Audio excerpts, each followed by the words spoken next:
All right, hello everyone. Welcome to the Laura Canfield Show, the Awaken to Happiness Now Global Series. Thank you so much for being here with us today. And my good friend Omaji Andaria is back with us today, and we're going to be talking about how to transcend struggle and welcome true freedom with Omaji and the Council of Light.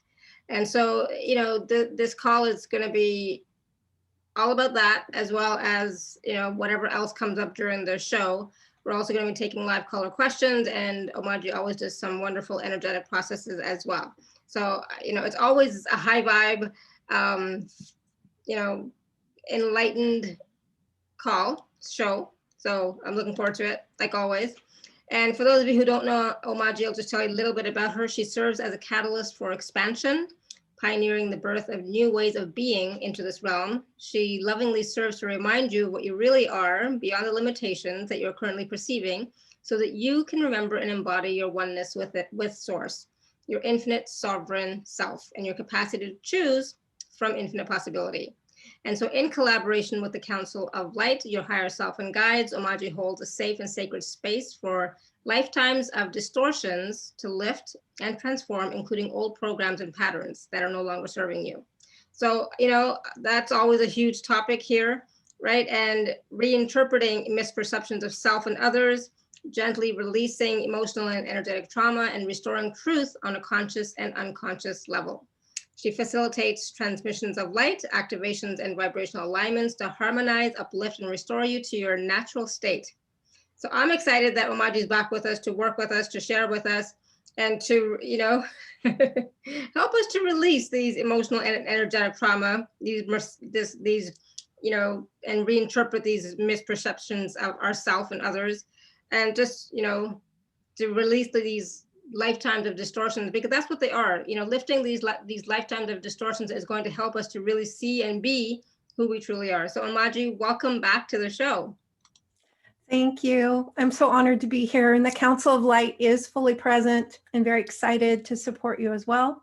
Whenever we share in this way, know that the energetic environment is already happening. Mm-hmm.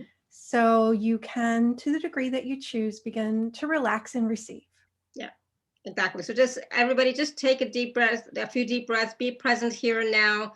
If you're multitasking and doing other things, I get it, but just tell yourself to receive as much as you can right now, okay? Because, sometimes we do listen or watch these shows as we're multitasking, but sometimes, it really helps to be present, right? Yes, and it happens in spite of our conscious minds if we choose for it to. So we're always in free will choice. And what we're invited into is the perspective of ourselves as multidimensional beings, yes, but also recognize that there are things we can be doing to distract ourselves from receiving. So it's really about discernment.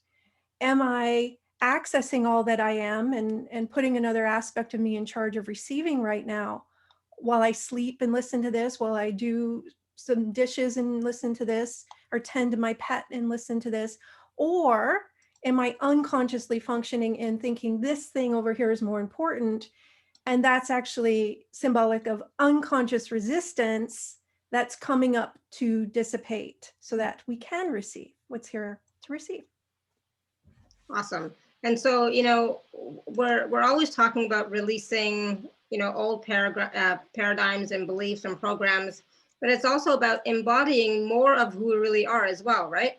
It's not just about clearing, but it's also embodying who we are.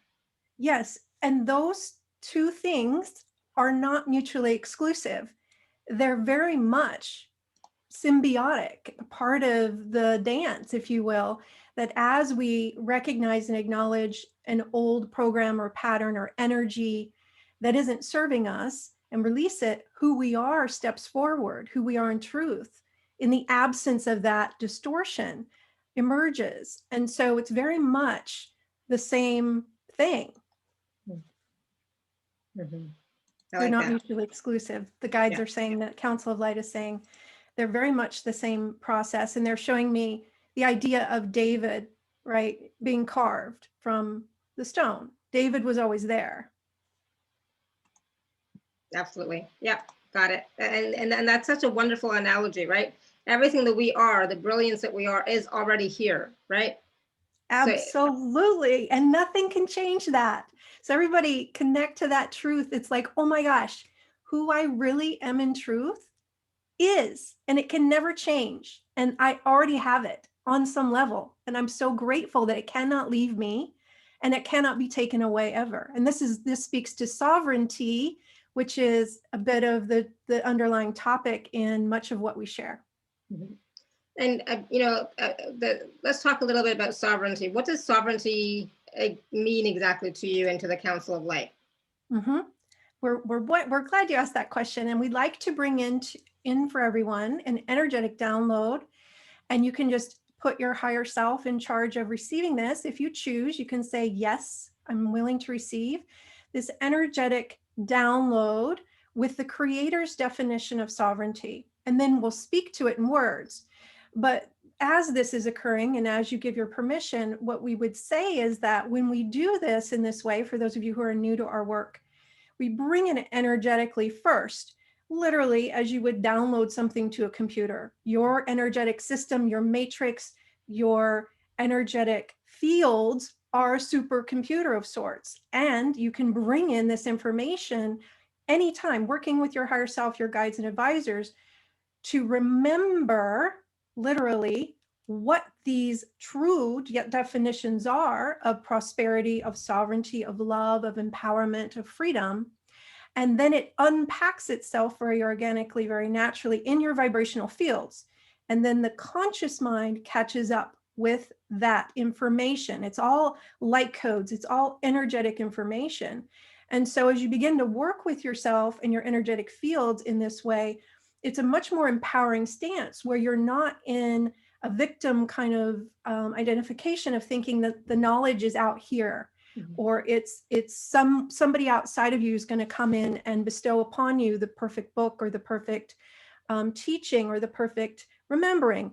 Truly, you have access to all of it within your light, within your being, within what you are. And as you begin to function that way internally, accessing it internally, then it can reflect in your experience in ways that support you, such as this session or other interactions with specific books. But the beauty of doing it proactively, energetically first, receiving the downloads first, asking for the information within the clarity within your beam of light, your infinite intelligence of you first, is that then you allow it to reflect in a way that is compatible with where you are. And a lot of times when we're in confusion of which book to read or which teacher or which teaching to follow, it's a way of giving away our sovereignty and our power, because we make the other one responsible for being the source of that teaching, of that wisdom, when in fact it lives within you. And when you activate it within you by simply asking your higher self to do that for you, then it can reflect in a way that's compatible for exactly where you are on your path, in a way that functions for you. And that's when you have those moments of something really resonating, something really lighting you up, your whole, maybe you get full body goosebumps, or you have a deep knowing, or clarity drops in, or even this stillness for some of you can come in. It's like, ooh, pay attention. This is for you right now in where you are. And that's an indicator that that inner wisdom within you is reflecting in the form of this particular teaching, and it resonates with what step you're on. So when we speak to sovereignty specifically, it's really about you holding all responsibility for your freedom, your evolution, your empowerment, and recognizing that your free will is kind of the mechanism in which you function to wake yourself up, to empower yourself, to call forth all of your resources for yourself and anything you want to create for yourself. But it's about you holding that responsibility for doing it for you at the level of your higher self. So we're not making anything out here the source, and we're not giving away our power, our sovereignty, functioning from separation, thinking it's out here and something else is responsible for saving me or helping me or supporting me. So sovereignty is really the blueprint of oneness. And it's a very complex and layered topic that we're going to kind of dig into throughout today. Good, awesome, thank you. And so, but sometimes we still do need that nudge and support from other teachers to learn. But a lot of times we get that first nudge from within ourselves when we're asking for something. It's like, okay, I really wish I knew how to do this, or I wonder where I can find more information about this, you know, to support what we're already starting to question for ourselves, right? Absolutely. And it's the idea of recognizing that even though exactly what we needed to hear shows up out here isn't the source of it. Mm-hmm. And that's a really challenging topic for our linear minds to really wrap themselves around. But this person, is my mentor and they teach me. Yes. And that's amazing. But you have that source within you that's calling that in for you. Yeah. And that's why you have that resonance with them as well. Yes. And it's by viewing it, it seems like a subtle shift in perception, but it's really everything. Because by not giving them the responsibility to be the source for you, you hold that responsibility. And then if you outgrow that level of teaching, you're able to go to the next level. You're not pledging all of your loyalty to that source, quote unquote, and you allow yourself to elevate and expand very organically, very naturally, recognizing that, yes, this served me for a time, and now I'm ready for the next level. And, I have to say, it is okay for you to outgrow your mentors, teachers, etc. It is okay. And actually, real teachers, they want you to, Yes. Real, true, authentic teachers, they want you to. So, please know that you don't have to stay with a teacher forever. I have teachers that helped me long ago, but I know I've outgrown them, but I still hold them in the highest respect and honor and love because they helped bring me to where I am now, right? Absolutely. And it's all about maintaining our sense of empowerment. Empowerment is a very refined aspect of sovereignty, because when we speak of sovereignty in terms of freedom, it's really about us holding our power within ourselves, to choose for ourselves, to discern for ourselves, to navigate in a way that honors us for ourselves. And so we're going to bring in those energetic downloads now and model it really to you. So if you can imagine, which is happening, there are beautiful beings of light encircling you, modeling this energetic stance. And this is what the masters do. The ascended masters hold this energetic stance of sovereignty. And why do they hold it? They hold it not only because they've mastered it and they're functioning from oneness. They're not going to tell you what to do, right? They're modeling to you how to hold your power, how to hold your integrity with source, how to hold the energetic fabric of oneness and the alignment with I'm one with an infinite source, the knowing of that.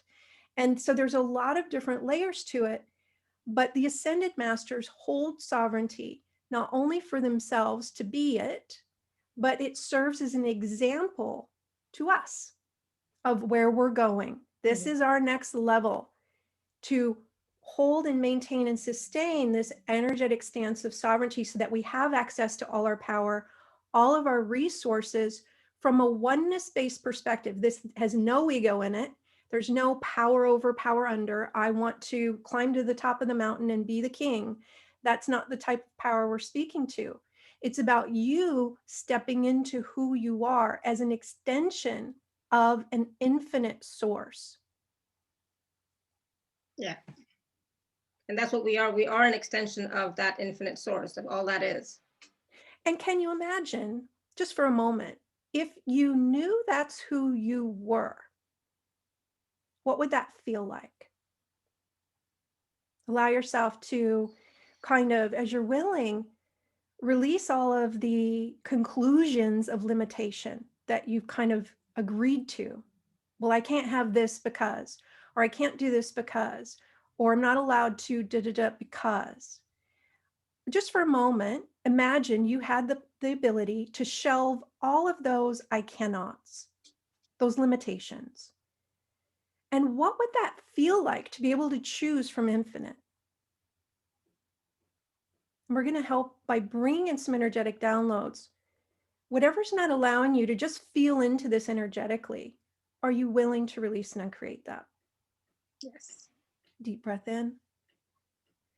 And you can think of it a bit like if I was learning a new dance, I could try the steps out. And if I didn't like it, I didn't have to keep doing it.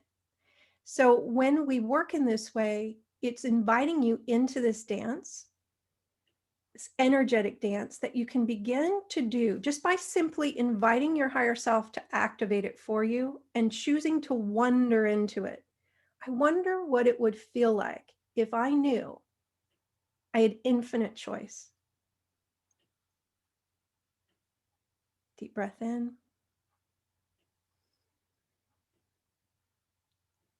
Good. I can feel the expansion happening. And you're doing it for you. We're just witnessing, watching, supporting. And are you willing to let go, to hand over to your higher self any limitations that you've agreed to, any templates of limitation, ways of being that have you functioning as less than that? Yes.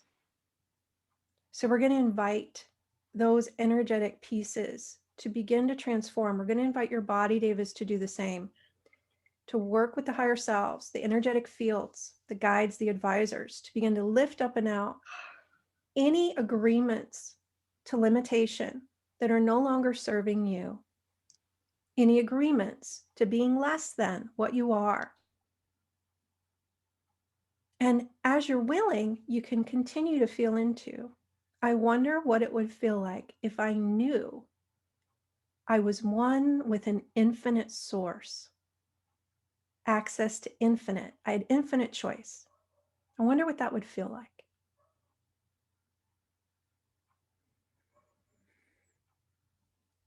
And what would it take for you to actually welcome the freedom that you have access to and that only you can access for you? Whatever doesn't allow that, are you willing to release and uncreate it? Deep breath in. Can we show you how to hold the responsibility for your freedom and your sovereignty at the level of your higher self? Anywhere you've given away responsibility for you being free, for you being sovereign, will you release and uncreate that and retrieve all that responsibility back to you? And yes, if you're yawning, that is a wonderful indicator that your system is resetting itself into the new paradigms, the oneness-based systems. So allow that. We welcome the yawning. We welcome the burping, whatever the body needs to do to move into a higher vibration. Create the space for that. It represents an expansion into greater freedom. Because as many of you know and have cultivated the remembering of for yourselves, your vibration is your point of what we'll call attraction. We would probably more accurately say what you're going to reflect into your experience. But your vibration calls to you certain experiences. And when you choose in this way, you can re-listen to this recording as many times as you want to choose the next level of freedom. When you choose in this way to consciously manage your energetic fields and to choose to expand into greater freedom, into more of who you really are in truth as a vibration, then that reflection gets to mirror back to you your conscious choice to be and vibrate in an expanded, free, sovereign state. In other words, life gets to show up as more honoring for you. And life is actually meant to honor you. It was designed to honor you. So are you willing to let go of any of the ways in which you've decided life is not honoring you? Are you willing to release all of those conclusions now and all the meaning you've given that? And can we show you what's really going on energetically? And anywhere you're running a program of ancestors, humanity, someone else that is basically an agreement to life not honoring you for whatever reason. Maybe you decided you didn't deserve it, you weren't enough, you had to struggle in order to get freedom. Any agreements that are distorted regarding the way to freedom, because the way to freedom is simply going within your being and activating more freedom. Are you willing to release and uncreate all of those attachments, agreements, templates, grids that aren't yours and that aren't aligned with the truth of who you are and oneness? And deep breath in. So we're just going to invite your higher selves, body Davis higher selves, and teams to work with your energetic fields to begin to lift up and out. Return to center with love and consciousness, all of that isn't yours. We're going to bring in some energetic downloads to show you why you can't shift something for someone else, because a lot of times as light workers, we try to. And when we try to shift somebody else's stuff, consciously or unconsciously, which 90% of it's unconscious, it just gets stuck in our energetic fields. And then it reflects as though it were ours. And so many of you who have been in a quote unquote struggle with trying to shift certain aspects of your life and wondering why it won't shift for you, we would venture to inform you that it probably is not your issue. And how does that happen?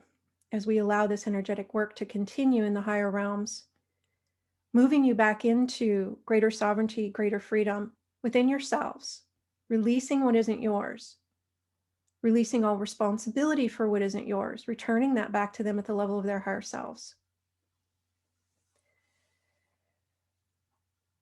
We're going to speak to a little bit about, in this first question you asked is perfect, Alara, because it's like, well, what do you mean by sovereignty? And this is a continuation of that same question. What we tend to do in the physical realm, what has been the platform for learning, is 3D duality codependence, codependent structures, codependent systems, where we look for something outside of us to be the source, whether it's the source of love, the source of approval, the source of our support or our safety. And when we do that, we give energetically, unconsciously, responsibility to that person or that circumstance to be the source for us. When we do that, we disempower ourselves and we actually take our energetic tentacles of where we're sourcing that particular resource. Say, we'll use support as an example. It's literally like if we had straws where we were able to drink in support. And if that straw is directed towards our beam of light, where it actually lives, infinite supply of support within our beam, we are a beam of light emanating from source. It's all within us. Then we drink it in. We drink in abundantly, infinite support. But if we point the straw out here somewhere, we literally take an energetic tentacle and we make this out here the source. We put an energetic tentacle out here and we try to source it there. It's like we can't get any. It's like there's nothing there for us. And if we do get something through the straw, it's not calibrated for us. It's calibrated for someone else or something else, or it's distorted. So it doesn't really function to support us. So when we try to access our resources out here, which is how the third dimensional codependent system, separation-based matrix and consciousness is set up, you could call it ego. It's out here. I'm going to get it out here. There's never enough because that isn't where it lives. So when we began to do that and agree to those systems, we began experiencing lack, we began experiencing struggle. So the solution is to begin to be consciously aware and to notice where we've done that and to choose again around it. Okay, I've made money the source of supporting me, or safety, or peace, or abundance. Whoa, money isn't the source of that. It lives within me. That infinite flow of abundance and support and safety is within me. So higher self, will you bring all my reference points back to me, to my beam of light, for where I'm accessing that resource. Retrieve the responsibility off of money to be that for me. Bring it back to me. Let's hold it at the level of us, right? The level of our higher self. Body Deva too. So 98% of humanity is running the codependent systems. So when we begin to notice this for ourselves, recognize that you are a forerunner in consciousness. And you wouldn't be here listening to this if you weren't at least a little bit ready to be that, the first penguin in the water, to begin to rewire your own consciousness into sovereignty, into oneness, into truth, so that you're sourcing that infinite supply that is your birthright within your beam of light. Then you always have abundantly every resource you ever desire, whether it's love, whether it's freedom, whether it's abundance, whether it's joy. So we'd like for you to begin to notice where you've given away the responsibility for a need being met to something outside of you. And to begin retrieving, ask your higher self to begin retrieving all responsibility back to you at the level of your higher self, where you can hold it. Invite your body, Deva, to do the same for itself. So that you're holding the responsibility for meeting your own needs within your infinite supply. Think of it as an infinite storehouse that Source gave you at the point of your inception. And how do we access it? Well, we access it within our beam, not out here, not in the reflection, not in the external. And so it takes a bit of training to retrain our perception out of that way of seeing, way of behaving. Because if we knew we had an infinite supply within ourselves, we would access it at its source and we would have it.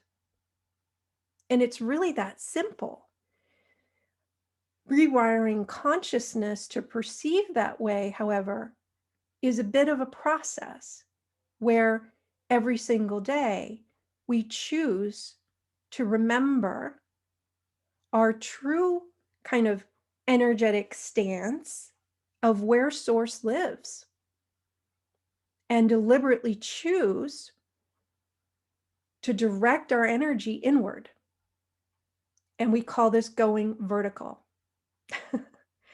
Because when you go vertical, you have access to all your resources and they begin reflecting like magic everywhere, every day. Things just work out. That's the synchronicity and the flow. You have an infinite supply of all resources, including wisdom, within you.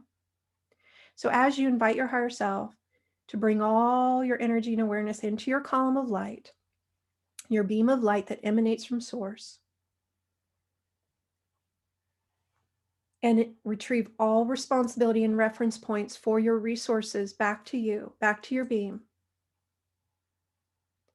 Then the other piece is where we have energetic tentacles out here on another soul or an entity or an organization, wanting them to be different. Because that takes us out of sovereignty. Sovereignty, as we mentioned, is about free will. It's about letting every being be pulsed by its own light, its own knowing. And even if it looks like a soul is way off path, having a very struggle-based, like distorted experience, they are still learning. And they're in a lesson that we can't possibly micromanage or know about. And when we attempt to want them to be different, that's equivalent to taking responsibility for them energetically. This is important. Because when we take responsibility for another energetically, our coherence of oneness drops to zero. And now we're in separation consciousness and agreeing to lack, because we're saying in effect, you don't have what you need. You're not where you're supposed to be. Here, let me be that for you. Let me be the source for you. Let me be in charge of you energetically. So it goes both ways, the sovereignty. We're in our free will. We have infinite choice for ourselves, and we allow every single aspect of life to choose for itself without attachment.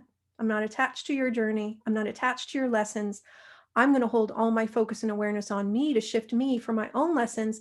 And that's not selfish. That's the divine design. Because as I hold my energy and awareness and control energy on myself, I can shift myself. And by shifting myself into greater freedom, into greater harmony, into greater expansion, greater oneness, modeling oneness, I'm of service to every single being on the planet, because that's where they're going. And now they have an example to see where they're going. And there's no greater service at this time. So we'd like to invite you to bring all of your attachment off of everyone and everything that you took responsibility for. Clean it, recalibrate it, reweave it in your energetic fields. Again, your higher self's going to do this work. You're just giving permission. Yeah, and return all their issues back to them that you were trying to process for them. Because as soon as we take responsibility for another, now we're their source. So now they're going to unload all their issues onto us. Well, not fun. And so for those empaths out there, I get it. I used to do this. It totally weighs you down. And now you're trying to shift things that aren't even yours to shift, somebody else's stuff. So we're inviting you to invite your higher selves, Body Davis higher selves, to return all those issues, empathic sensations that are not yours, along with all the responsibility for them, back to them at the level of their higher self, where they have the capacity to receive it. Retrieve all your energetic attachment off of them. Clean it, recalibrate it, reweave it. Retrieve all your gifts, wisdom, mastery you tried to give to them, because you're not the source of it. They are meant to source it and cultivate it within themselves. That's how they grow and evolve. That's the divine design. And it's beautiful. And it's perfect. And just as you have everything required within you, you are one with an infinite source. They have everything they need within themselves. And can you feel how empowering that is? How it comes from equanimity, how it comes from oneness, from truth. It doesn't compromise oneness with source for a distorted way of perceiving that, oh, well, it's helpful for me to be codependent and do this for them. And so beginning to question those things is very important. Is it really helpful? Is it really loving? Or is that what we were taught was loving and helpful that we're now becoming aware isn't really loving and helpful? So we're going to invite now a balancing and stabilizing of your energetic fields. And this is a lot we know we're covering in a very short amount of time. But this question of what is sovereignty, as we mentioned, is very complex. You should be feeling hopefully a little bit different. You may even be checking out a little bit consciously and wanting to fall asleep. This is just an indicator your energetic fields are really working to bring you back into your own being, your own energy, getting everything out of it that isn't yours. And so now we're going to invite an updating of all your grids, all your reference points, and all ways in which you perceive and are perceived. And we would recommend this process daily until you really get what sovereignty is and you're living it.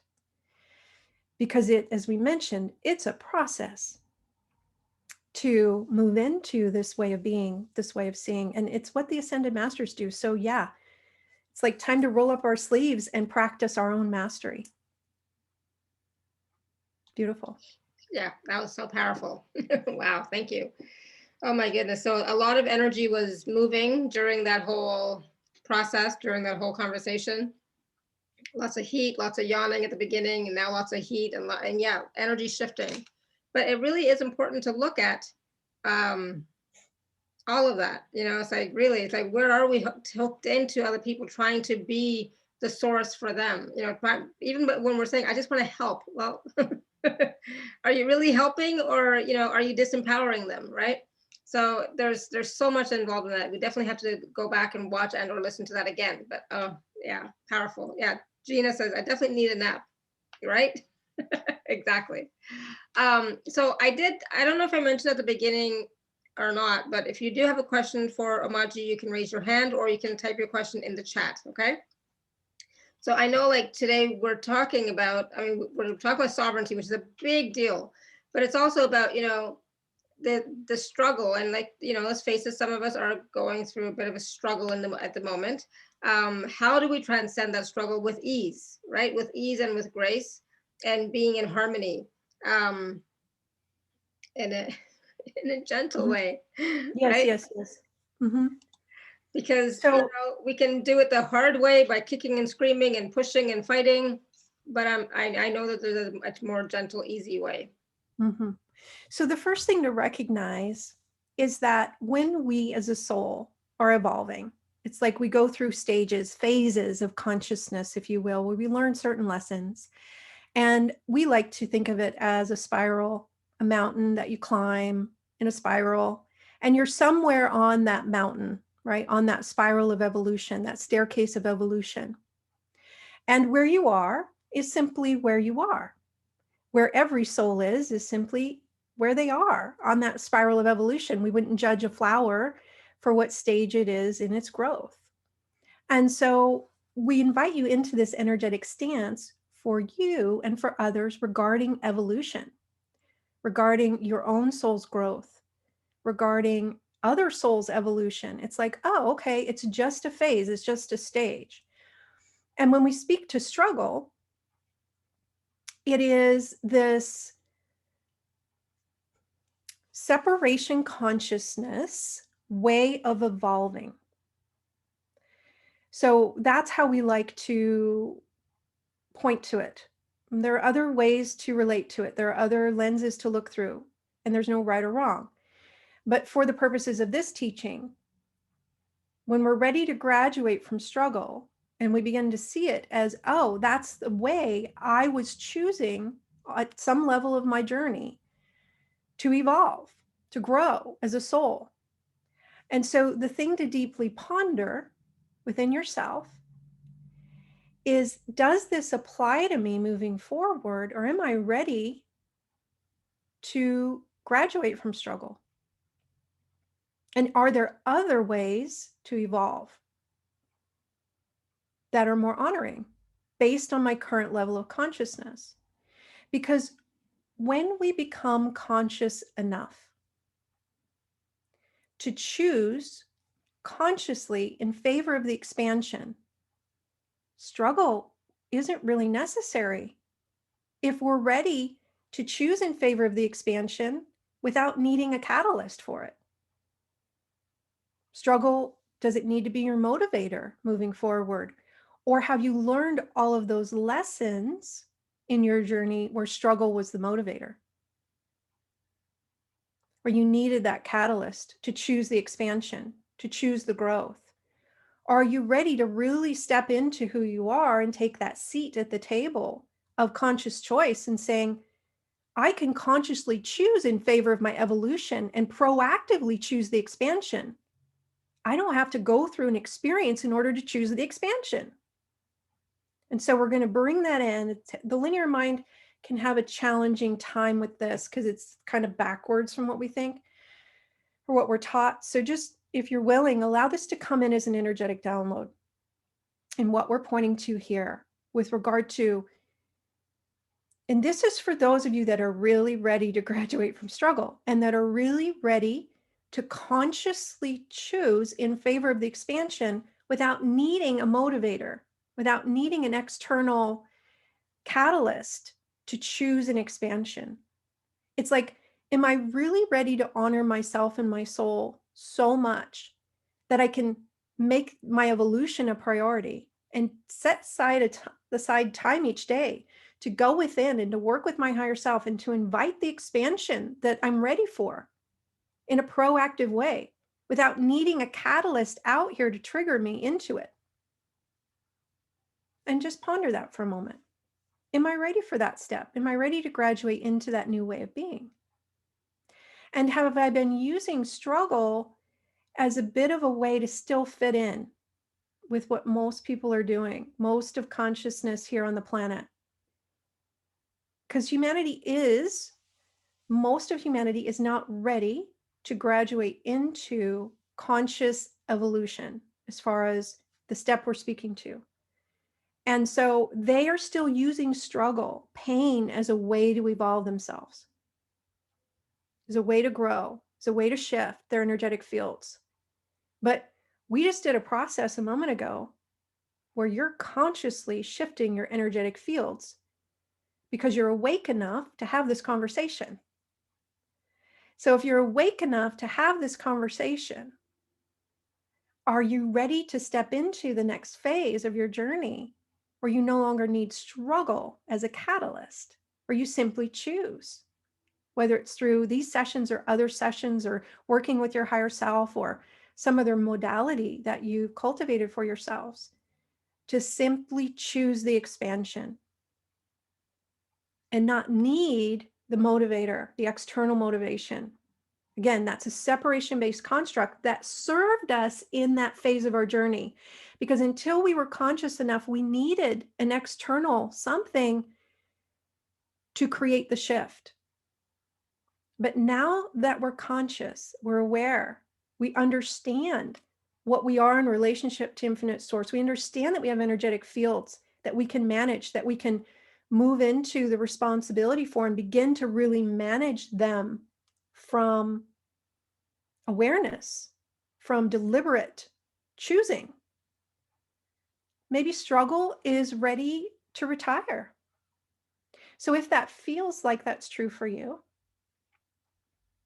you can invite your higher self, your body, David's higher self, and teams to work with the energetic fields and the guides to retire within your energetic fields the mechanisms of struggle as a way of evolving, as a way of growing, as a way of shifting, and to bring in your own unique mechanisms for evolving that work for you based on your current level of consciousness. And again, this is just you stepping in the seat of, I have this choice available to me on the table. What do I choose?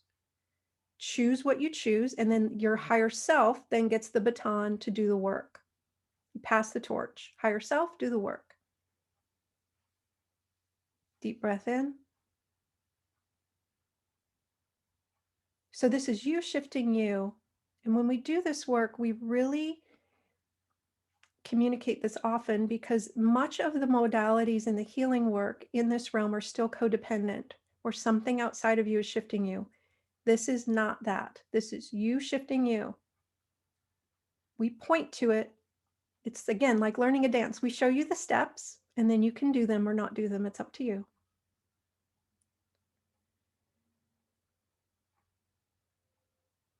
And returning to sender with love and consciousness, any mechanisms or ways of being that are steeped in struggle as a foundation, as a way to prove worth, or as a way to please God, or whatever those old beliefs were, a lot of that isn't yours, it's ancestral. Will you return what isn't yours back to its right and perfect place, along with all relevant and appropriate energetic information and the responsibility for it? Again, your higher self does the work. It knows what information you may have for them. It's just you making the request for the work to be done. And it's you also giving back to whoever it is the fuel for their evolution, because we can't shift it for them. And if we take their stuff, they just have to go get more. So anywhere you've attempted to shift, struggle on behalf of humanity, are you willing to return all of that back to them and recognize it's something they need right now to grow, shift, and evolve themselves? And we're just meant to hold the space for that. It's not about us shifting the struggle for them or fixing it. There's nothing wrong. That's one of the biggest misperceptions, is that something's wrong right now. There's evolution happening right now, and it might not look like what we think it should look like, but it's actually healing taking place. So are you willing to let go of all the judgments and conclusions around struggle that are not true?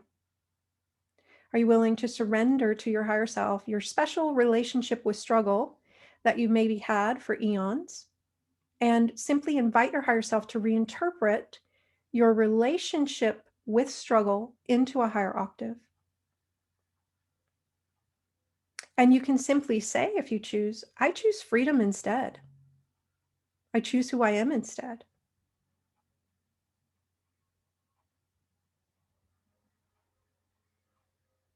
Recognizing in this moment, you have the power to choose.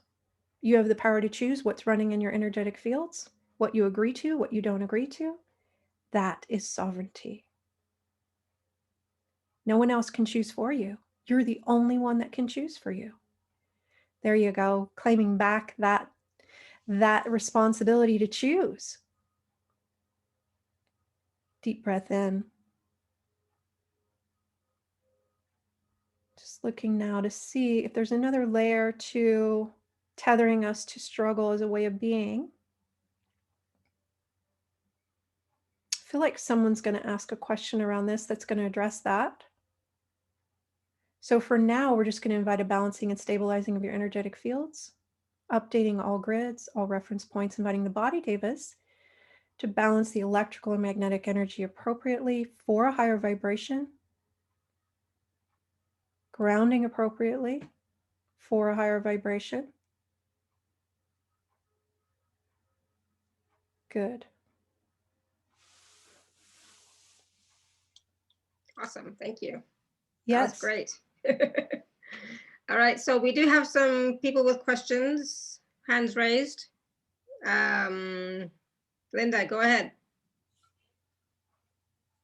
Hello. You really addressed a lot of issues that I've been dealing with this week, especially I have a daughter who has a lot of difficulties, and I think I've been trying to take it on for her and trying to help her with it when no matter how I do it, it doesn't work because I know it's her responsibility, but it's just really hard when you know the children have also been involved with it and it's not a good situation. How do Yeah. you relieve that? Yeah. So one of the first steps is to feel what you feel about it.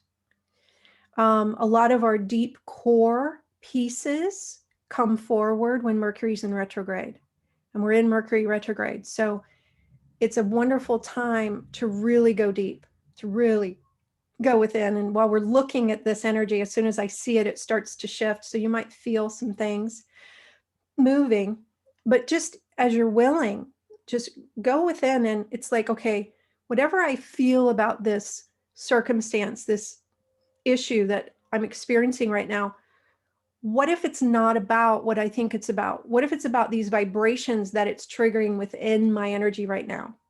And so can you go within and really feel what you feel about it? Fear, a lot of fear. Okay, and just breathe into that vibration as much as possible. It's like merging with it, allowing it to be there. And we're going to model to you, and everyone on the call can do this for themselves around any issue that's happening. We're going to model to you the energetic stance that you're being invited into.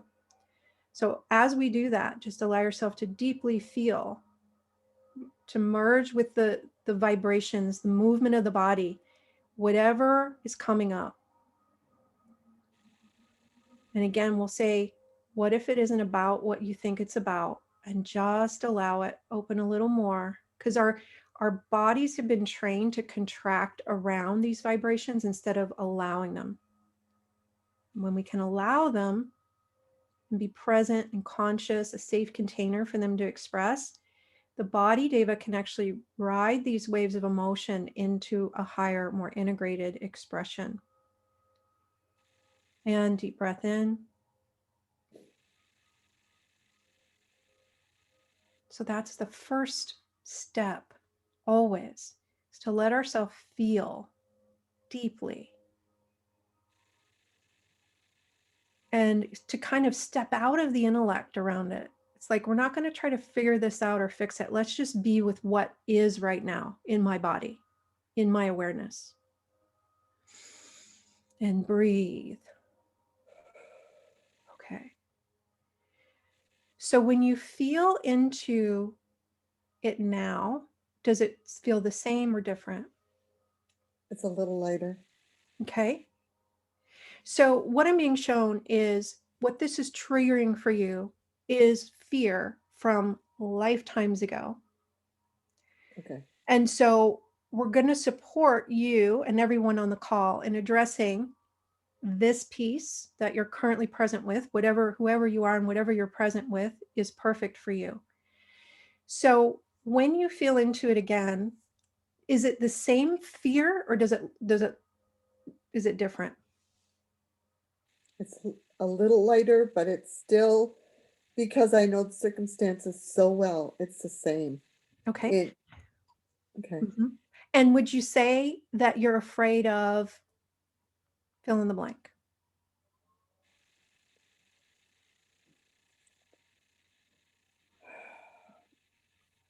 The consequences she's going to have to make. Her inability to choose wisely because of the pressure she's under. Mm-hmm. Very much so. And so if she didn't choose wisely, what are you afraid of? She might perish. Okay. I mean, So it's death. that, yeah. Okay. Okay. So deep breath in. I'm afraid she's going to die. Yep. I'm afraid the children are going to die. Yep.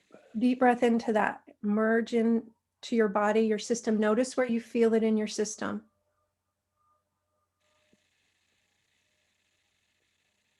Okay. So I'm being shown a past life trauma where you thought you were the one to save them. Not necessarily these souls. It could have been a group. Okay. And you thought you failed. So are you willing to allow your higher self, your body, David's higher self, to work with your energetic fields and the guides to heal that trauma Sure. in that past lifetime? So we're going to go to the end of life review from that lifetime. Join you in that end of life review, your body, David's higher self, in that end of life review. Show you all the lessons you were meant to learn through that experience. And will you activate the mastery of those lessons now? Yes. Deep breath in. And breathe into the heart space. Deepest breaths you can. And you can feel more into this idea of, I'm afraid they're going to die. And I'm afraid it's going to be my fault if they do. Deep breath in.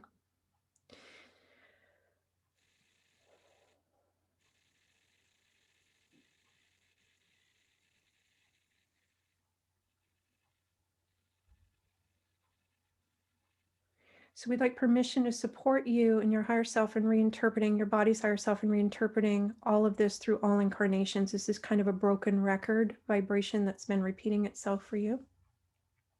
Okay. And are you willing to allow your higher self to reinterpret your relationship with it into a higher octave? Sure. Yes, definitely. Are you willing to forgive and release yourself and everyone involved in all incarnations? Yes. It's like, from the highest perspective, we are all souls who are eternal, one with an infinite source, and we move through these phases of learning for a purpose, for a learning, and nobody's guilty. It's from that perspective. Okay. Deep breath in. So we're going to show you what we mean by that. Will you release the guilt? That's kind of the core piece here. Yes, I'm more than willing. Okay, good.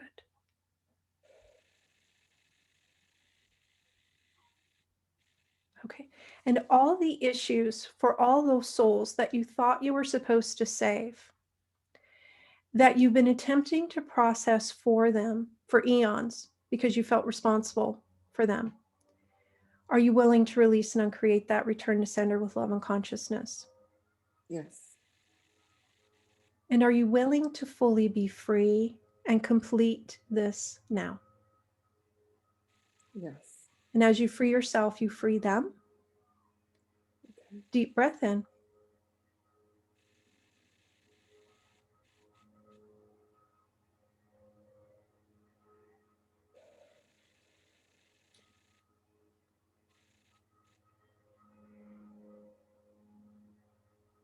Keep breathing, just being present with where we are in this moment, recognizing we are an infinite soul allowing our energetic fields, our guides, our advisors, the Council of Light to support in moving into the completion, the forgiveness and release, the expansion that these lessons were actually a catalyst for. So are you willing to activate that vibration now of that expansion? Yes. Deep breath in.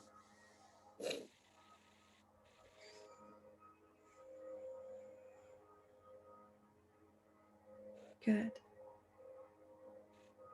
So we're going to invite this healing to ripple and reflect through all time frames and dimensions, past, present, future. We're going to invite your future self, Body Davis future self, in an enlightened state to send you appropriate energetic information to support you in acclimating into who you are beyond that old kind of energetic relationship into the new, what you've called forth for yourself. And we're going to invite a balancing and stabilizing of your energetic fields, updating all your grids, all your reference points. Deep breath in. And as you're integrating this, we'd like to just speak to a piece here that's a learning for everyone, which is a lot of the time the linear mind wants to know, okay, how do I behave in this situation? What do I do? The real question that wants answered is, what do I be? And what energetically is this showing me I'm ready to move into?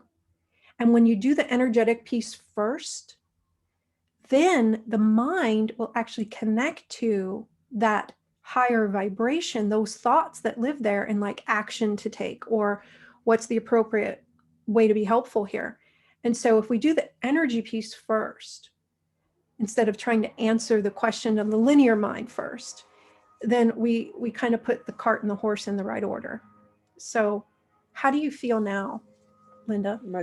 Much better. Much better. Yeah. Do Lighter. you feel different? Yes. Yes. Yeah. So recognize that now that you've created the freedom within your own energetic fields, it can now reflect more in your experience in all your relationships. Okay. And because you're modeling the solution, the freedom, that's the most helpful way we can interact with others, is to model the solution. Okay. So when you interact with her now, it's going to make it easier for her to find her way out of the dark, so to speak, for herself. She'll have that kind of example of greater clarity, greater freedom to follow. Okay. Thank you. Okay. You're Thank you welcome. very much. That was You're very welcome. helpful. Uh-huh. Thanks, Alara. Thank you, Linda. Good, good, good. Vicky, Vicky, do you want to unmute yourself? Sure. Hi. Hello. Thank you. And hi, Omaji. Hello, Vicky. Been a long time since we got to talk. I know. I would like some assistance. I have been inviting my higher self body in teams. And I know nothing's ever what you think it is. So, but I would like assistance with this. I have been experiencing a cough, and it's not a constant all day cough, but I've been experiencing this cough and a little bit of mucus for over 5 months now. Mm-hmm. I feel like it's in my throat chakra. Mm-hmm. There's mucus, so it's definitely coming from the lungs, but I would like assistance in reinterpreting this energy, because clearly there's a piece that some part of me isn't seeing. Mm-hmm. Yeah. And, the first that kind of comes up is it's about coughing up, right? All the stuff that you're ready to let go. So, and I'm actually feeling it now. So deep breath in. And we're just going to look at the energetics of it for a moment and just be present with the energetics of it for a moment.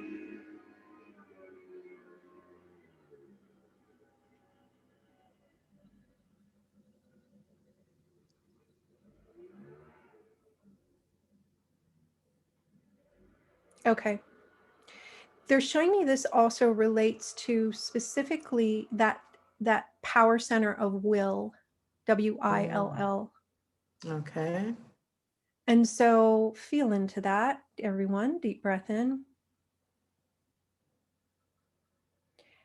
And they're inviting you to ponder you and your body. Do I have free will? Do I believe I have free will? Mm-hmm. At some level, I do. I don't feel like I have it here. Okay, good, good. So it's like, I know I'm a sovereign being. I know I have free will, but when I'm incarnated in this realm, it doesn't feel like I have it here. Correct. I know it's at some other level. Okay, deep breath in around that awareness.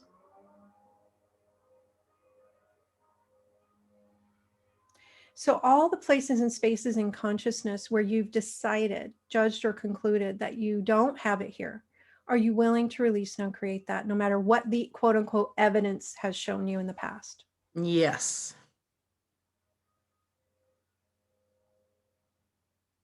Okay, so we're going to invite you, your bodies, your teams to work with the energetic fields and the guides to energetically retrieve all your will, energetic will that you placed outside of you in any incarnations, past, present, or future. Retrieve all that will back to you.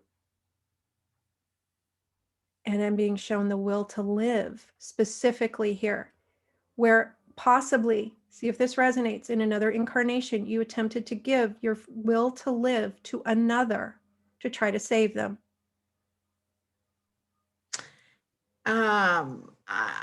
I don't have recollection of that, but I can see where that is, because off and on through this last year, and specifically even 2 days ago, I really was like, I don't want to be here anymore. And I'm like, wait a minute. No, I choose to be here. So I can see that correlation.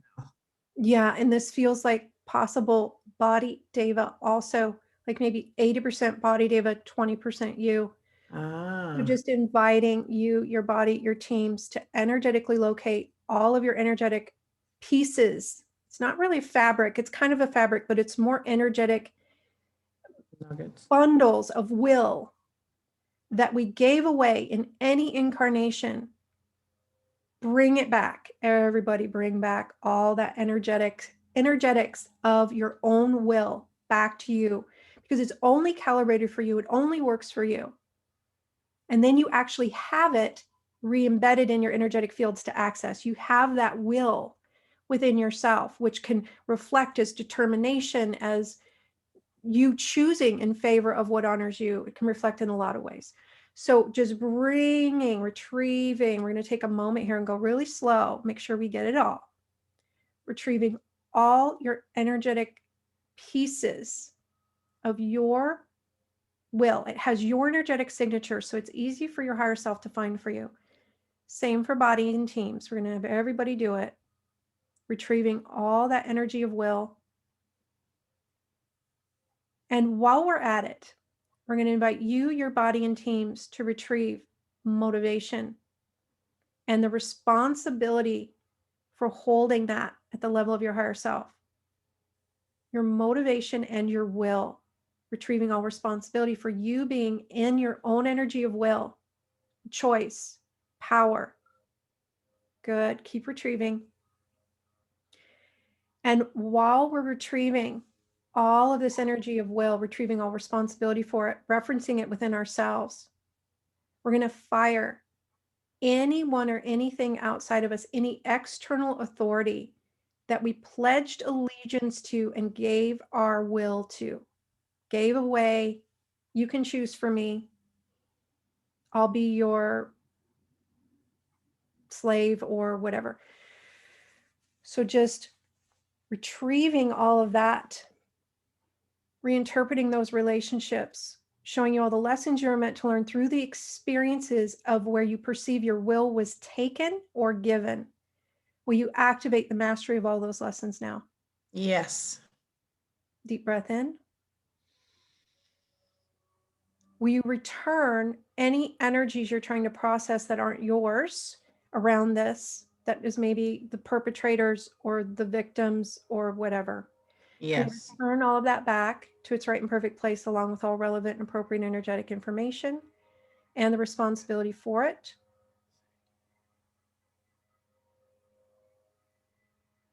Good.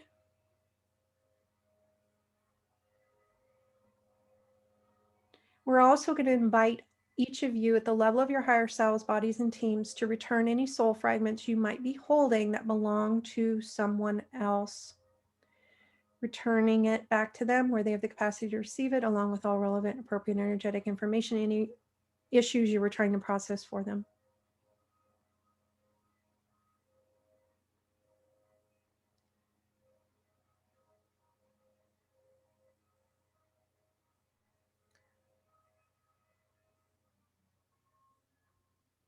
We're going to invite the dissolving of any cords or hooks regarding any discordant relationships in the past that had to do with distortions in the expression of will, of free will, of empowerment. And are you willing to forgive and release it all from the higher perspective? Yes. Deep breath in.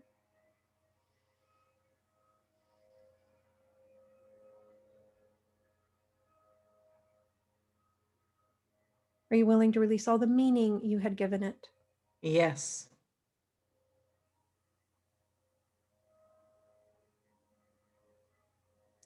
All right, we're going to invite a balancing and stabilizing of your energetic fields, updating all your grids or reference points. And to see how you feel now. Thank you. I do feel clear. As we were doing this, I could feel the throat muscles constrict, and I actually had some real strong twinges in the left temple, but all of that's gone. And my eyes, I feel like I can see clearer or brighter. My eyes feel brighter, whatever that means. Thank you. Thank you. Thank you. Amazing. You're more than welcome, my friend. Thank you. Thank you. Yeah, thank you, Vicki. That was powerful. Whew. Yeah. Wow. Yeah, I'm still processing too. I love this work. I love this work. It's so fun to facilitate. Oh my goodness. All right, Helen, do you want to unmute yourself, Helen? This is also powerful. I was like, I don't even know what's going to come up next. Okay, so my question is, how do I access the energy to do or really be what I'm over here in New Zealand to be or do? I've been feeling run over by a truck. I just lost my stepfather Monday. I've lost a lot of people in the last year. I don't know if it's grief. I don't know if I'm hooked into struggle, but I'd really, really appreciate help in accessing the energy that I choose.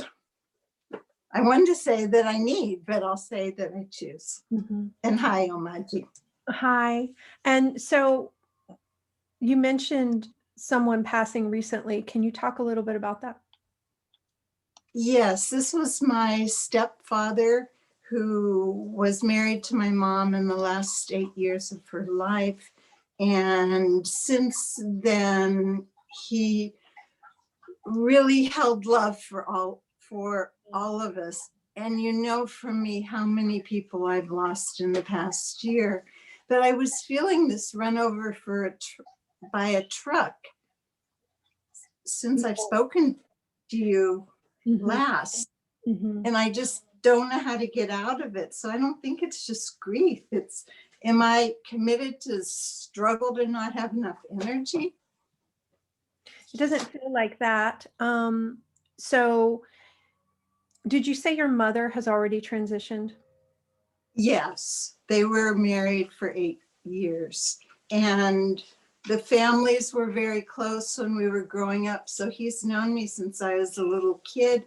But my dad and his wife died within 5 weeks. And then, you know, he and mom married, and then mom passed, and now he passed. And he's kind of was the repository of our family Mhm. So what it feels knowledge. And Mhm. I don't feel like being the oldest person of the combined families. I don't feel like a matriarch. I feel, I don't know, just tired. I feel worn out, Omaji. Like, how do I access the energy I need to be Mhm. what I choose to be going forward? So the thing I'm being shown with the fatigue, there's a few things going on, but Okay. one of the pieces is trying to process things that aren't yours. The body deva trying to process issues that aren't its own. And so Okay. one of the things that can happen when someone is about to transition beyond this realm, and it can start up to a year, 2 years before they transition, is they can begin to unload their issues onto their closest relative that's the most evolved. It feels like Wow, a I got little bit a of lot in this past year. My goodness. Yeah. So it feels like a little bit of that is happening. It does feel like the work you've been doing has been helping it not all accumulate. Like you've been, it just needs another cleanup is what I'm being shown. Okay. And then the other piece is collectively, humanity is shifting a lot in the last year and a half, and it's going to continue. So these pieces that we're speaking to, these tools of consciousness that help keep us in our sovereignty, that's one of the reasons this is such a hot topic today and why it will be kind of our toolkit moving forward to keep our energy fields coherent and aligned with only our own energies and vibrations. And we're being kind of sending everyone a reminder right now. We mentioned a while ago the process of returning what's not yours and getting in your own energy. We recommend doing that every single day, at least once a day. Okay. So it's like the same as eating. Like we eat to nourish our bodies, and this idea of us moving into our sovereign energetic state every day to train our energetic fields into that sovereign energetic state is as important as nourishing our bodies and, doing other things. And so we're not saying you're not doing that. It's just, this is for everybody. So deep breath in. So we're going to bring in some energetic downloads for everyone regarding this piece, this kind of teaching around other souls kind of unloading their issues onto you. Because if you're listening to this, you're one of the most evolved souls in the bloodline, and ancestors can do this also. Why do they do it? Because they're functioning from the codependent separation-based patterns. They're not doing it on a conscious level. They're not choosing to pummel you. It is simply the energetics, the wiring of the consciousness at work. So it's nobody's, so if we can stay out of the conversation of right, wrong, good, and bad, right? Nobody's fault, it just is. So if we recognize, okay, many of our ancestors are probably still running the codependent, separation-based ways of being, where they make you the source or someone outside of them the source. Then we can energetically invite our higher self, our body deva's higher self. And it's important to include the body deva because the body deva's consciousness is its own consciousness. It's not your consciousness. So you can choose for you, the body deva chooses for itself. But we invite you at the level of your higher self to choose, if you choose, to work with the energetic fields and the guides, to energetically locate all energetic bundles that were unloaded onto you that are ancestral or someone you cared about that recently transitioned or is ready to transition. We're going to invite the body deva to do the same, the guides to help and support.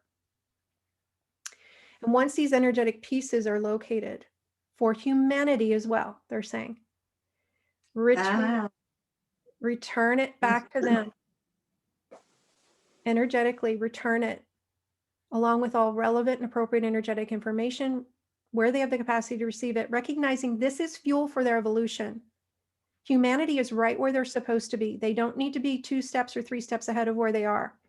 They are right where they're supposed to be. And everything they're going through right now is exactly what they need to go through, feel, and experience. And it's perfect. So anywhere you've judged it, are you willing to release and uncreate that?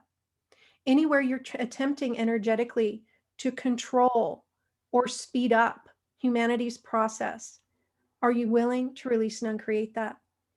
Anywhere you've wanted for humanity to be different, to be more evolved, to be in a more conscious way of being, are you willing to release and uncreate that and return all responsibility back to them for them wanting it for themselves? Let them want it for themselves. Because if we hold the responsibility of wanting it for them, they're not going to do it. They're waiting for us to do it for them, and we cannot. That's an old healer paradigm that we're in the midst of graduating out of. Let humanity want for themselves.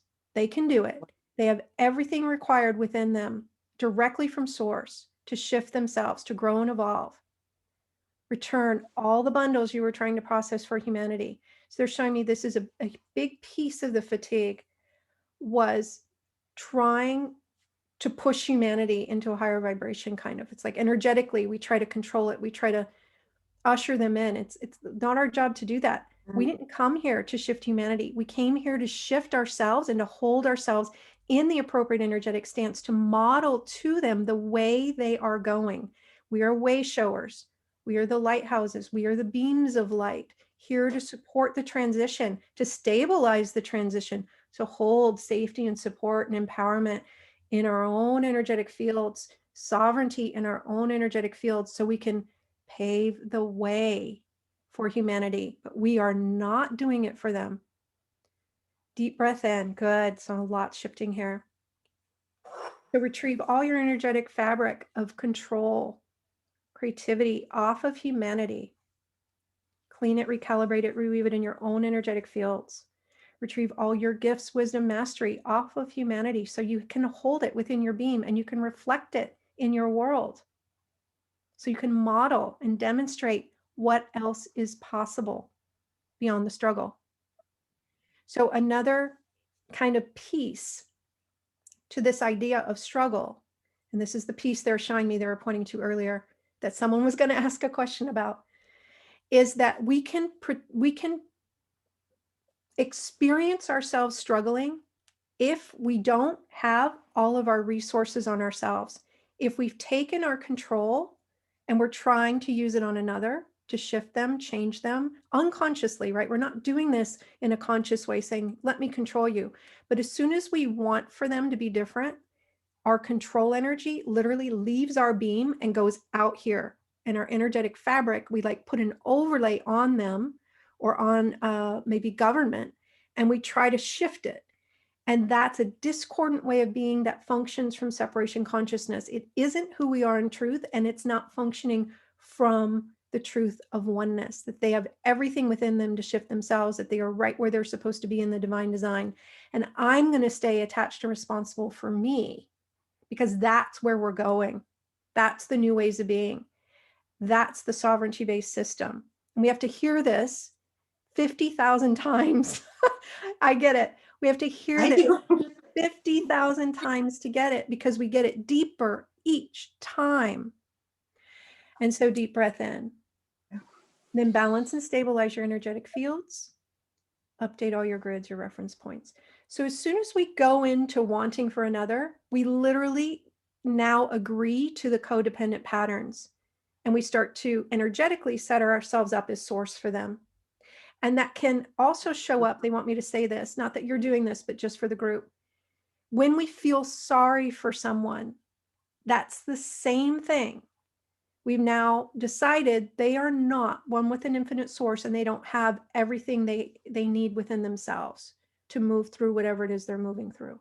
So feeling sorry for is never helpful. And it's something to just be aware of, to begin to manage, again, your own energy and shift yourself out of that way of being. It's like, okay, that's not helpful to feel sorry for. What else is possible? How else could I hold my energy here? Could I know how powerful they really are in truth and invite them into remembering that for themselves?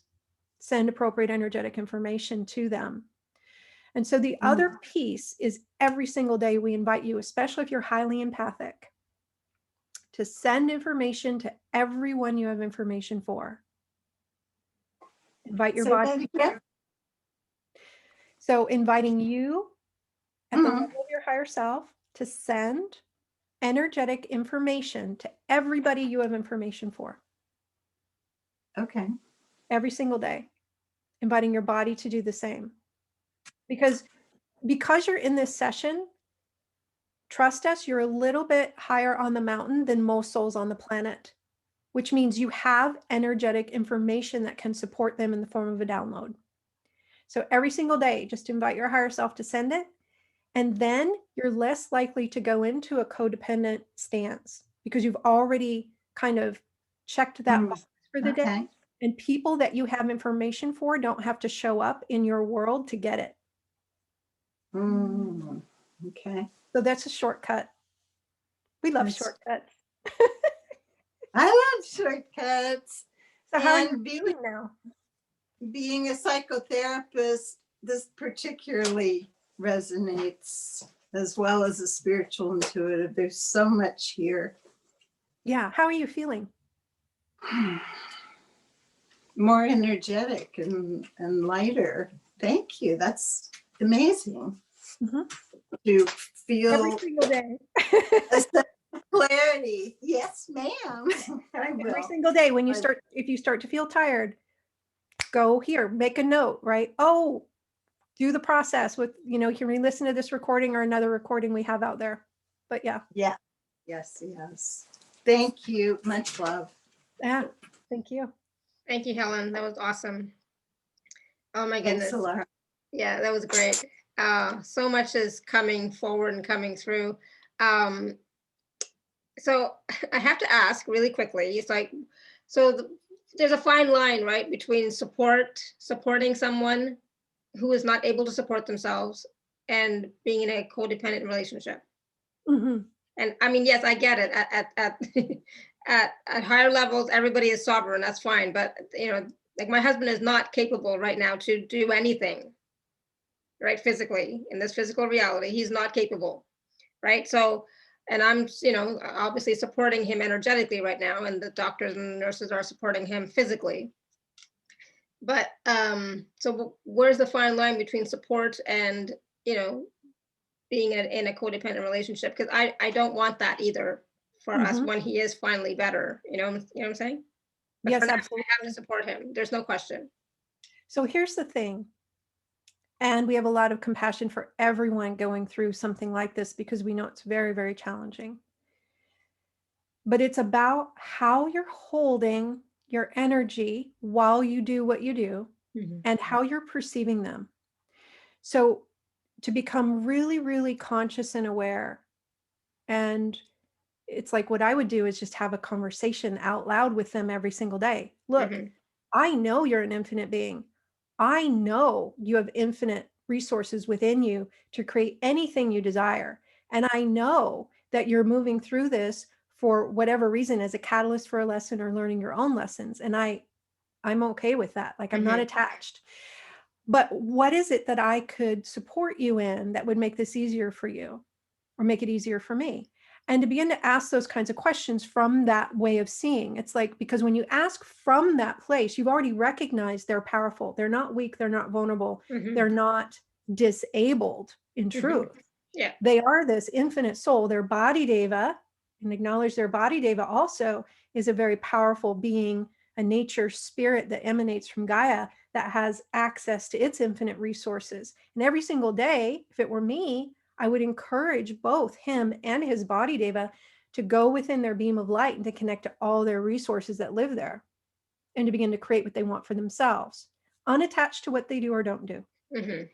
Yeah. So as far as what you do or don't do, it's not about that as much as it is about the attitude, the way of being, the energetic stance you're holding while you do it. Am I doing this because I feel sorry for somebody, or am I doing this because I recognize right now I'm the vehicle for this support to reflect back to them? Yeah. You can invite him at the level of his higher self, his body, David's higher self, to work with the energetic fields and the guides. We'll just do that now, to bring all of his energetic tentacles for his resources back to his beam and to activate more support, more safety, more wisdom within himself, more freedom within himself, and whatever else he as a soul right now is cultivating more of. That's where it lives. Activate it there. More, more, more. Good, good, good. And then invite his body, Deva, because it may be working on a different piece for itself to activate what it deeply desires to cultivate more of within itself. And maybe that's self-love, connection. Feels like connection. Body, Deva, bring all your reference points for connection off of everyone and everything back to you. We all can do this. Good. Everybody, bring all your reference points for connection off of everyone and everything back to your beam. Hold the responsibility for you having that connection at the level of your higher self. Inviting the remembering of connection of one with source. Activating more of it, more of it, more, more, more, more, more, more, more, more. Good. And then invite them to balance and stabilize, update all grids, all reference points. That brings it into this realm. Deep breath in. So these tools are wonderful ways to support souls who are going through something. But the energetic stance is that of sovereignty, where we make the request, we point to it. It's like we're a guide. We don't tell them what to do. We're not attached to them doing it. The same way our guides work with us, the same way the ascended masters work with us, where they show us the way, but they're unattached to whether we walk through the door, because they know eventually we'll walk through the door, and the time is our own. It's our will, our choice. Yeah. How does that feel to you, Laura? Good. Yeah, I was sweating a lot during that whole process that you were just doing. And yeah, I don't feel sorry for him. I know how powerful he is, and so I know he's going through a process. This is his own spiritual awakening. And so for me, it's about what can I do to support? That's and that's what I mean. I work energetically with him. I talk to him all the time, but it's like I don't know what else to do. It's like, what else can I do? How else can I support you? But and recognize that that's huge. And how amazing is it that he has someone in his life who can actually function from outside of codependency in a way that's actually helpful? That's huge, because most loved ones will put their energetic fabric on us, try to shift us, and that actually weighs us down. It's not helpful. So recognize that is huge. And it's like the guides are saying, you're helping in more ways than you could imagine when you do that, like astronomically. Saving him so much time on a soul lesson instead of 10 lifetimes, right? We can do it all in a month or 2 months or 2 years. So it's because that's what we come here to do, to exercise those muscles of whatever it is, to cultivate more connection within ourselves, to cultivate more support or sovereignty within ourselves. And when we can do it in a conscious way and just simply request it and choose it, it's like massive shortcut. Massive shortcut. Yes. Yeah, absolutely. Yeah. And because I know he has the potential is all still there, and he's working through it, which is fine, so I know it'll all be okay.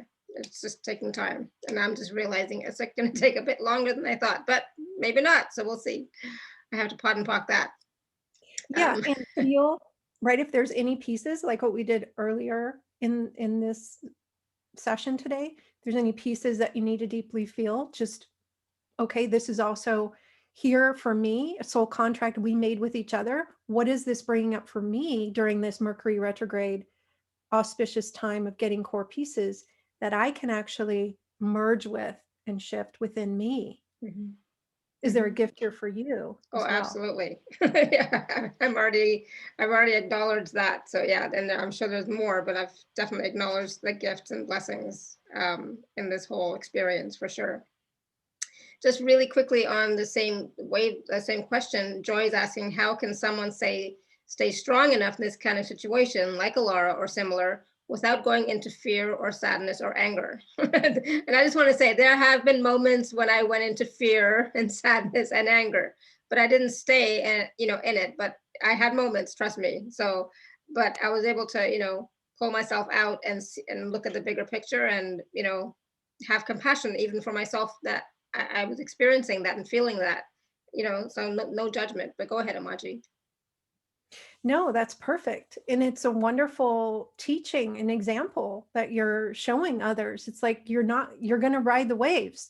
That's how we cultivate the masteries we're cultivating. There's a misperception that once we learn something, we just stay, out of the lower vibrational emotions. And it's like, no, we're going to have waves of them. And it's, can we ride these waves in an empowered way without identifying as the one who is afraid and go into despair and stay there? Or can we ride the wave and maybe fall off of our sovereignty, truth, balance beam, and then, get back on?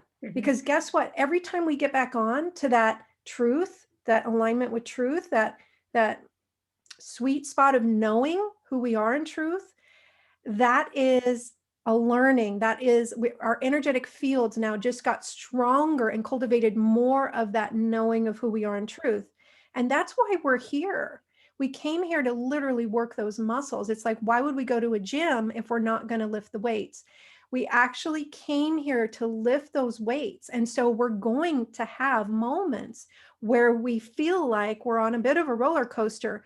And it is exactly what you said, Alora. It's about how long do we stay off the beam, and do we use it as the wave of emotion to ride, to integrate that fear, to integrate that anger, to allow it to be felt fully without identifying in that story or staying in that identification of the victim. That's really the piece. That's what to look for. And a good question to ask whenever we're in one of those moments is, what is this actually inviting me to activate more of within myself? Yeah, and for me, like, it's been a great learning and experience of surrendering, trust, more awarenesses for myself, about who I am and what I'm experiencing. It's been huge. So, I mean, it's a blessing, but, at the same time, whatever it is going to be for my husband, we'll see when he's fully cognizant of everything. Right. So, but yeah, it's not easy. Don't get me wrong, it's not easy. That's why I love doing these shows, right? Because it forces me to be present here now, think about something else, right? Yeah, and there's one more piece they're showing me that will help you, Alara, and they're showing the body deva and how the body devas tend to, because they're really kind of conditioned in the separation consciousness and survival consciousness. So body devas tend to put their tentacles on others out here, right? On the body devas in the physical realm. So we're going to show all the body devas in this session, how to connect to all other body devas through your beam of light. So bring all your reference points for how you connect to other body devas. So, and especially Alara, in your case, your husband and his body deva, bring all the reference points back to your beam.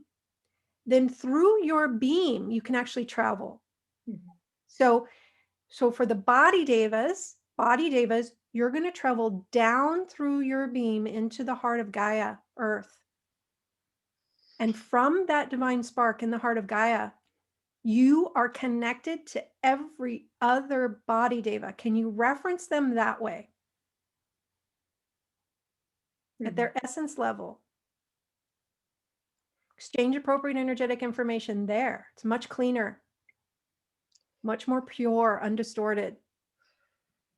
Good. Yeah. And only be attached to that expression, not the external reflection, learning kind of stuff. And then you as a soul connect to other souls, retrieve all your reference points off of the external back to your beam, then up your beam into the heart of source. Think of it as a brilliant sun. In the heart of source, You are connected to every single soul that has ever incarnated or existed. Exchange appropriate energetic information from that place. Shake hands. Oh, yeah, this is who we are. Shake, shake, I remember. All good. Ripple and reflect that knowing back to yourselves. So this helps for body devas. Anytime the body deva is starting to feel anxious about another body deva or the collective, when it can connect to the truth, right? Oh, this is who we are in truth. Then that fear of death, that fear of, physical, it's like the survival consciousness kind of just drops because there isn't a need for it. Wow, that was nice. Whew. So recognize, Laura, for you may work a little bit with your body deva because a lot of what you're empathically feeling sometimes is actually your body deva, like missing him or different things. Yeah, awesome. Good. Thank you. Wow. That was powerful. So many processes. Oh my God. There was a really quick question here from Jen, and it goes back a little bit, but it's about if we do something unconsciously, like we're unconsciously doing something, and maybe you'll remember, how do we make sure we don't do it anymore? It might Well, be here's like, the thing. If you do it again, you'll know it because you'll start to feel fatigued or you'll start to feel like you get a lot of headaches or I feel off. These thoughts I'm having don't feel like my thoughts. That's the indicator that we're starting to run codependent lines. And so that's why we recognize that it's a process to literally retrain your energetic fields into a sovereign-based, oneness-based expression, because you and the body deva have been running the separation-based codependent things for a while. So it's habit. So every single day, just like muscle memory works, right? To do certain things every single day, energetic muscles also get entrained into a new energetic stance and they have memory. So when you do this process of bringing all your energy back to you, returning everything that isn't yours in the protocols we do in these recordings, that is what trains your energetic fields into the new systems. And you'll make it conscious for yourself because you'll notice you're starting to worry about something that isn't yours to worry about. Or you'll have an awareness, oh, I just wanted for them. I just wanted for another. I'm trying to choose for another. Why would I choose for another? This is a sovereign universe. Let me move back into sovereignty. So it's about awareness and recognizing it's like we're not going to judge ourselves if we notice we're doing it. If we notice we're running a codependent way of being, it's like, oh, I'm so grateful I noticed because now I can choose again around it. And that's really what the sovereignty series does. It's all about retraining our energetic fields into sovereignty, because we did this session today. We looked at a lot of pieces, but we could literally do a whole series on this, and we did. The whole series on this for a reason. It's a lot. There's a lot of layers to it. Yeah. So speaking of the series, we Omaji does have a special offer for us that is available at alara.at/show/Omaji2. And part of that includes the Abiding in Sovereignty series. It also includes Honoring Yourself and Your Light Activation, which is a transmission, and a live 2-hour interactive group healing session with Omaji and the Council of Light. So Omaji, you want to just briefly explain a little bit more about, basically we've talked about sovereignty during this whole call, which has been amazing. It's like, I just love it, but you might want to share a little bit more. Yeah. Yeah. And, it's not for everybody, but, if today's session resonated for you, it's the step you're on and it's what you're calling forth for you as your next kind of learning. It's like remembering how to be in sovereignty, how to abide in sovereignty. And so, yeah, the Abiding in Sovereignty series is actually 5 90-minute sessions. And we go through various aspects of retraining our energetic field into sovereignty, different awarenesses of what takes us out of it so that we can, again, function from this conscious awareness. And what we will say is this: struggle, the side effect is that struggle will dissipate in your experience as the side effect, the natural organic side effect of you maintaining a sovereign energetic stance. Only attached and responsible for you, still showing up and being willing to reflect support back to others, but not being the source of it for them, letting them hold that for themselves. And it takes practice. And so if you're ready to roll up your sleeves, and there's a whole list of things that point to what's included in that series in the description, but it is so much more than that. Just like this was a power-packed session today, each of those 90 minutes has, oh my gosh, multiple layers of processes, techniques, tools, energetic protocols to really support you in moving into your next level of expression, which is the New Earth templates functioning from sovereignty and oneness.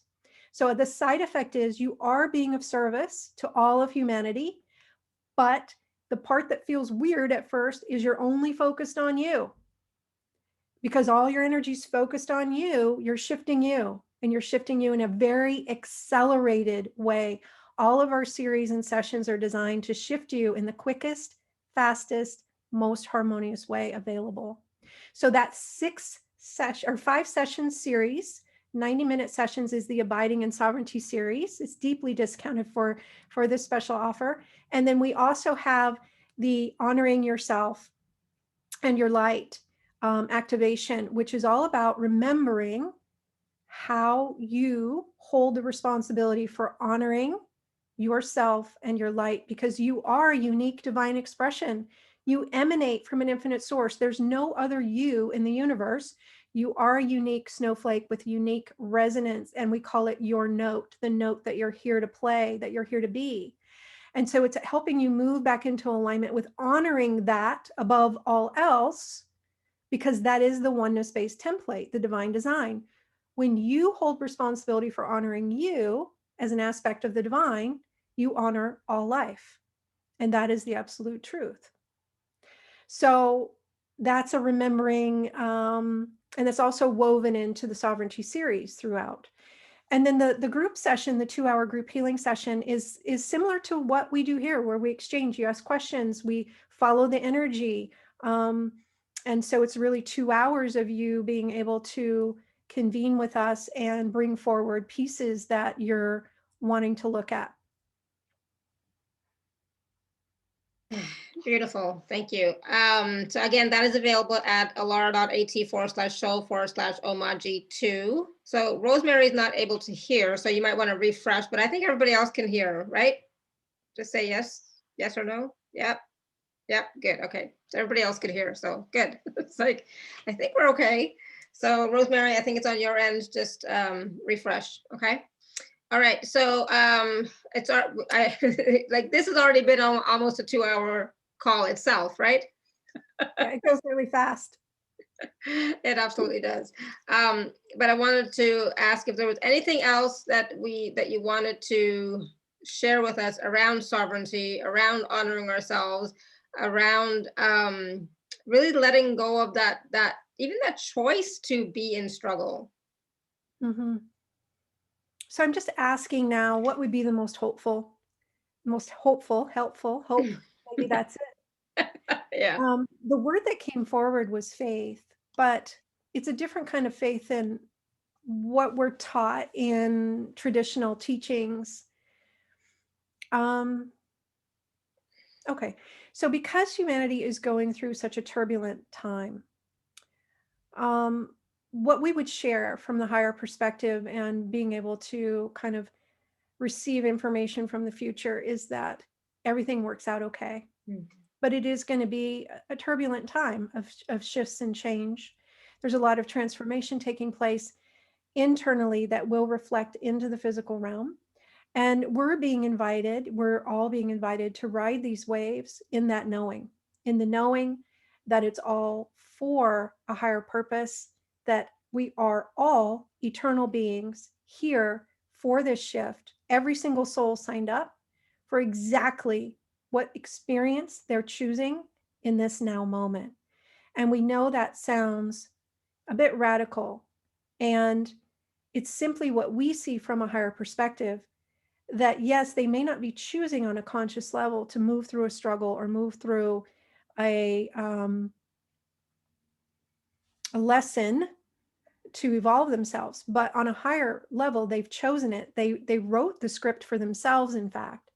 And so when we can allow them to hold that responsibility for themselves and not go into a certain point of view about the struggle, which then puts us in resistance to struggle, which can then create struggle for ourselves. When we go into a special relationship with any frequency, we invite it into our own experience.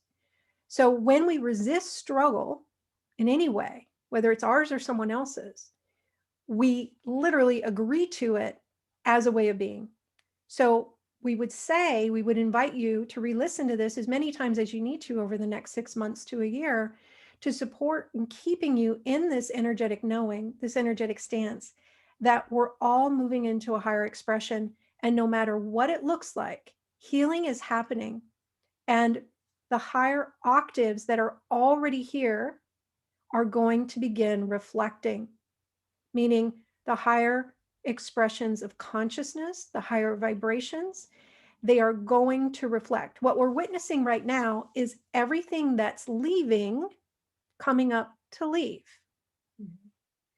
So if you can maintain that perspective, it makes it easier to not go in resistance to what's expressing right now in the external for humanity and for the world, because, oh, that's what's leaving the planet.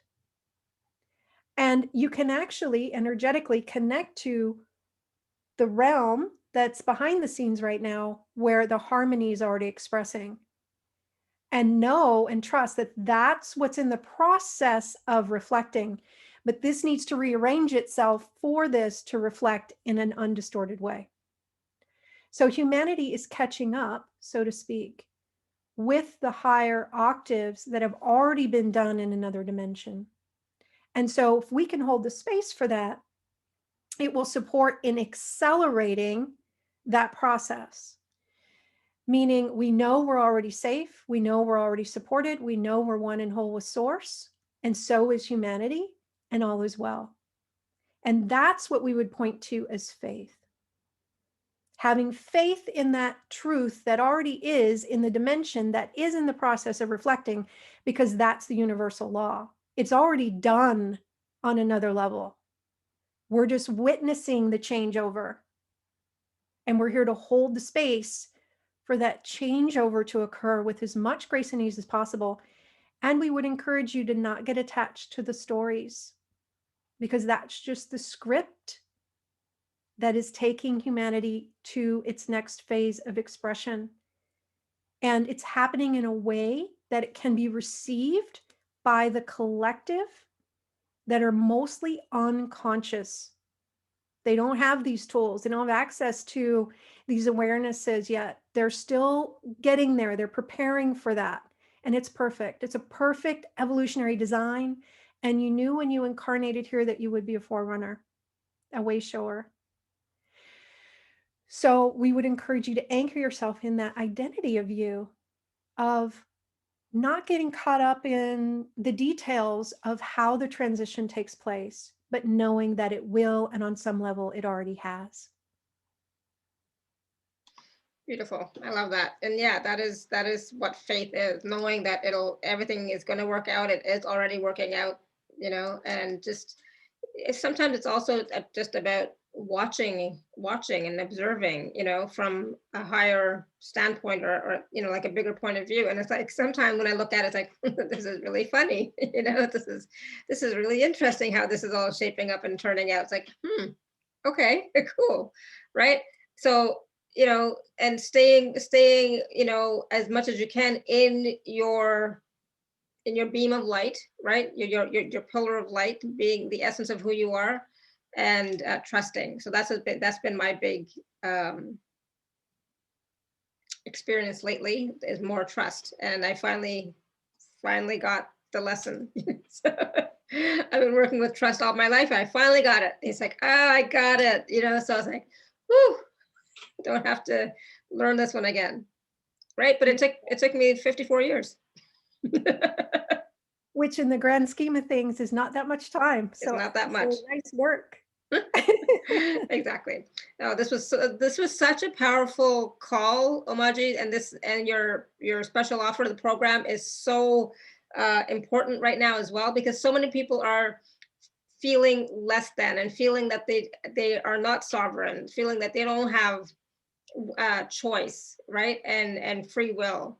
And it's a wonderful reminder, but it's not just a reminder, but it's a teaching of how we can come back to accessing our power, our sovereignty, and embodying that. It's amazing.